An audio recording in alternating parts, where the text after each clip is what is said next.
Shalom Jemaat Sola Fide yang terkasih. Jumpa lagi dalam program We Are Sola Fide, edisi pelajaran Sekolah Sahabat Dewasa, hari ini dengan judul Penghakiman Pemeriksaan.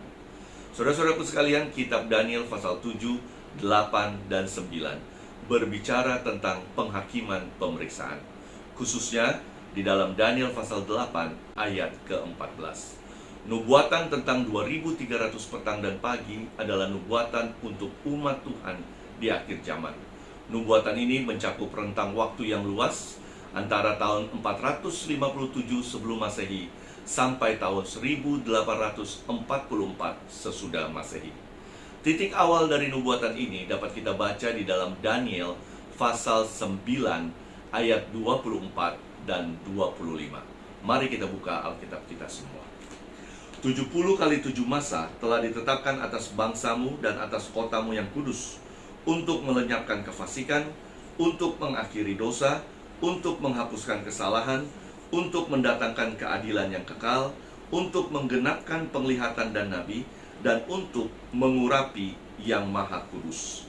Saudara-saudara, di ayat 24 ini ada 6 hal yang akan terjadi, yaitu yang pertama, melenyapkan kefasikan, mengakhiri dosa, menghapus kesalahan, mendatangkan keadilan, menggenapkan penglihatan dan para nabi, dan juga mengurapi yang maha kudus.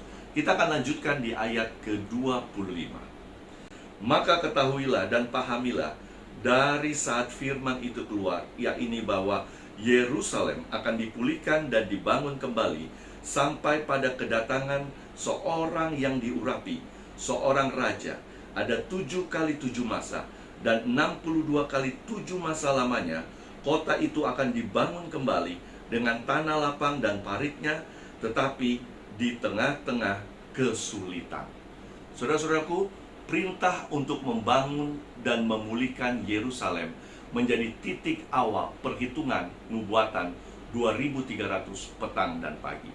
Sejarah dan Alkitab mencatat ada 3 raja yang mengeluarkan 3 titah untuk pemulihan rumah Allah dan kota Yerusalem.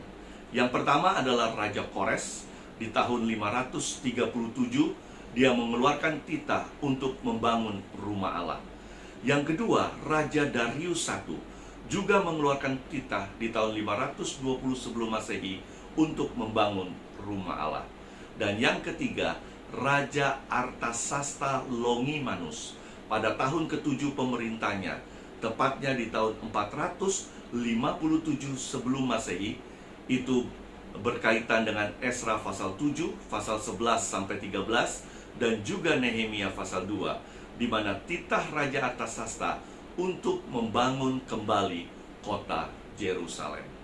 Jadi, barulah pada tahun 457 sebelum Masehi, bangsa Israel benar-benar mengerjakan pembangunan bait suci dan kota Yerusalem sampai tuntas. Sehingga tahun 457 menjadi titik awal yang dipakai untuk perhitungan nubuatan 2300 petang dan pagi, dan nanti akan berakhirnya di tahun 1844. Saudara-saudaraku, menurut pelajaran kita di tahun 1844 inilah Yesus masuk ke bilik maha suci untuk memulai tugas pengantaraannya, membersihkan bait suci surgawi. Hal inilah yang disebut penghakiman pemeriksaan. Saudara-saudaraku, tetap giat belajar firman Tuhan, because we are sola fide. Tuhan Yesus memberkati.